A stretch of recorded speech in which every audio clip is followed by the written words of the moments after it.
अस्सलाम वालेकुम नाज़रीन, रिपोर्टिंग दस्तक में आपको खुशामदीद। नाज़रीन, आज पाकिस्तान तहरीक इंसाफ के बानी इमरान खान, उनकी सज़ाओं के खिलाफ इस्लामाबाद हाई कोर्ट में अपीलें थी। आज की जो समाअत हुई है उसमें यूँ लग रहा था कि जैसे जो रियासती इदारे हैं यानी नैब है और जो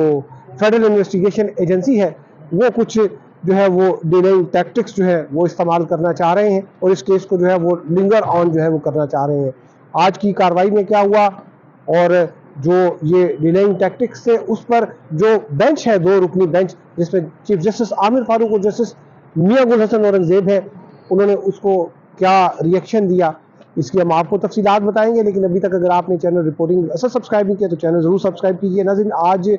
का दिन जो है वो इमरान खान और शाह महमूद कुरैशी और बुशरा बीबी जो है उनकी सज़ाओं के खिलाफ साइफर केस और तोशा खाना रेफरेंस जो है उनकी अपीलें थी। इन दो मुकदमात में जो है जो साइफर केस है उसमें शाह महमूद कुरैशी और इमरान खान जो है उनको 10-10 साल की सज़ा सुनाई थी। जो स्पेशल कोर्ट थी ऑफिशियल सीक्रेट एक्ट के तहत बनी हुई थी उसने सज़ा सुनाई थी और साथ में जुर्माने भी किए थे। और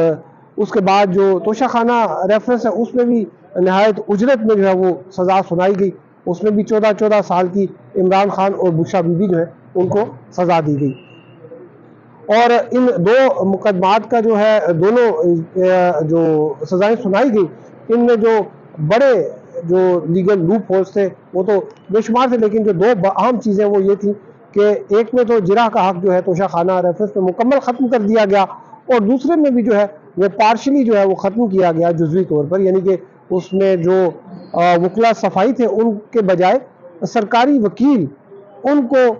जो है वो अपॉइंट किया गया इमरान खान और शाह महमूद कुरैशी की तरफ से, जिसमें उनकी मर्जी भी शामिल नहीं थी मुलजिमान की, और उन्होंने जो है वो जो प्रोसिक्यूशन के गवाहान थे उन पर जिरा की थी।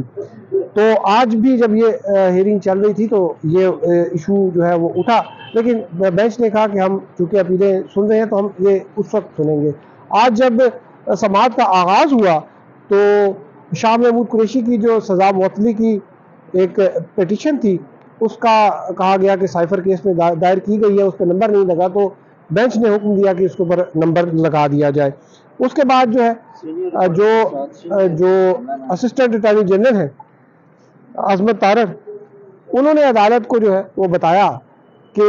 FIA के जो दो स्पेशल प्रोसिक्यूटर हैं जिन्होंने ये इस केस में पेश होना है उनकी अभी तक तैनाती का अमल मुकम्मल नहीं हुआ और उन्होंने अदालत से इस्तदा की कि इसको अर्जेंट किया जाए। ये जो उनके जानिब से दरख्वास्त आई थी, ये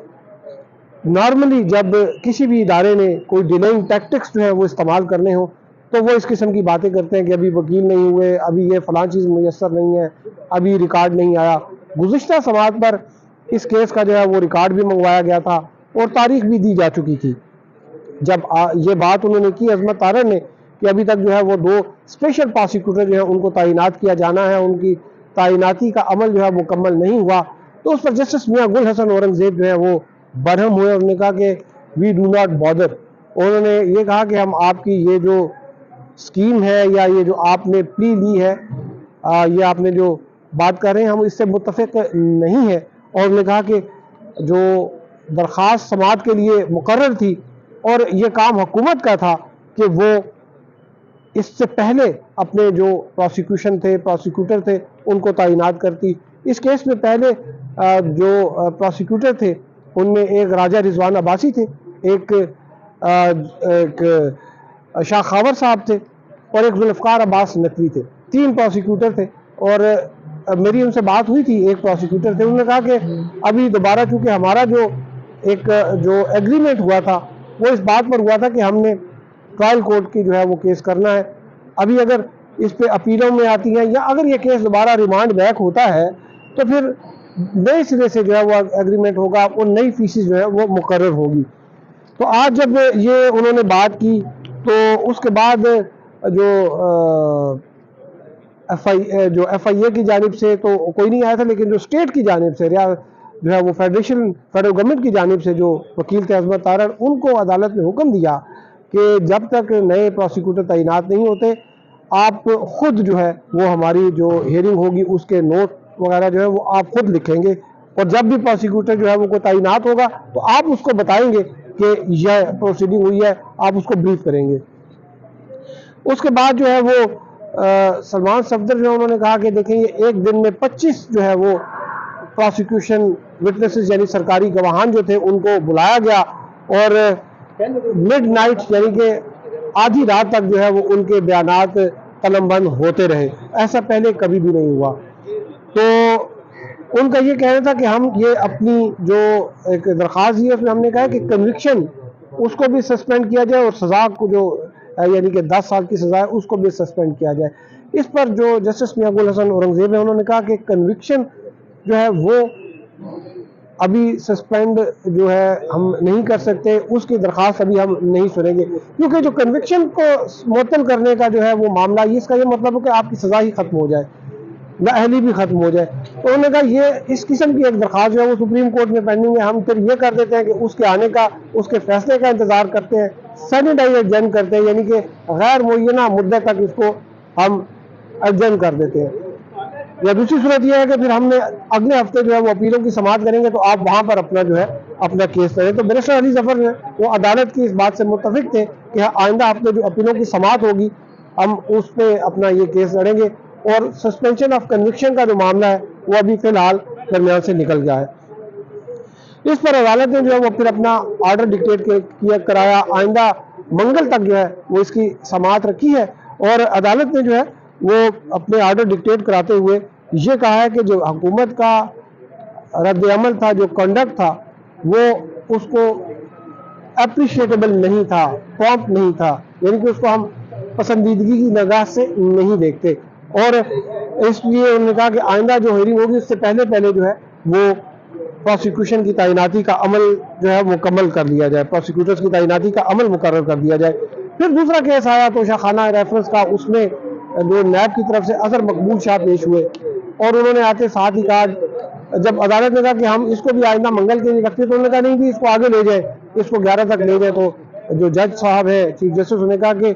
प्रोसीडिंग हमने करनी है, अदालत हमने चलानी है या आपने चलानी है। तो फिर अदालत ने जो है वो इसका कहा कि हम ये मंगल को रखेंगे। अजहर मकबूल शाह जो है, जो कि अभी मौजूदा प्रोसिक्यूटर जनरल है, उनके बहुत करीबी दोस्त भी इनके बारे में कहा जाता है कि बहुत करीबी दोस्त हैं। उन्होंने ये भी कहा कि जो एक प्रोसिक्यूटर जिन्होंने इस केस में पेश होना था, उनकी फैमिली में किसी अजीज की जो है वो वफात हो गई है, तो वो वहाँ पर चले गए, वो आज अवेलेबल नहीं है। और फिर अदालत ने जो है यही कहा कि नेक्स्ट जो डेट होगी उसमें प्रोसिक्यूशन जो है वो अपनी जो यहाँ पर हाजिरी है वो यकीनी बनाए, और इसके साथ ही जो है वो हियरिंग जो है वो दोनों मुकदमात की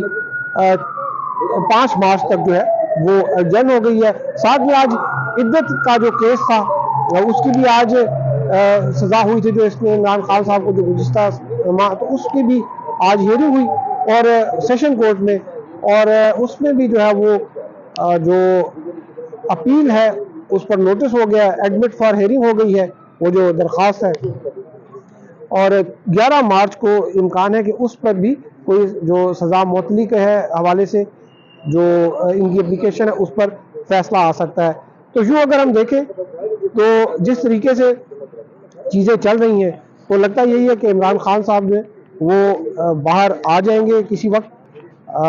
मे बी 11 मार्च या उसके बाद, और लेकिन एक बात है कि वो ईद से पहले वो यकीनन वो बाहर ही होंगे। आपको अपडेट करते रहेंगे। अब तक के लिए इतना ही, हमारे साथ रहने का शुक्रिया। अल्लाह हाफिज़।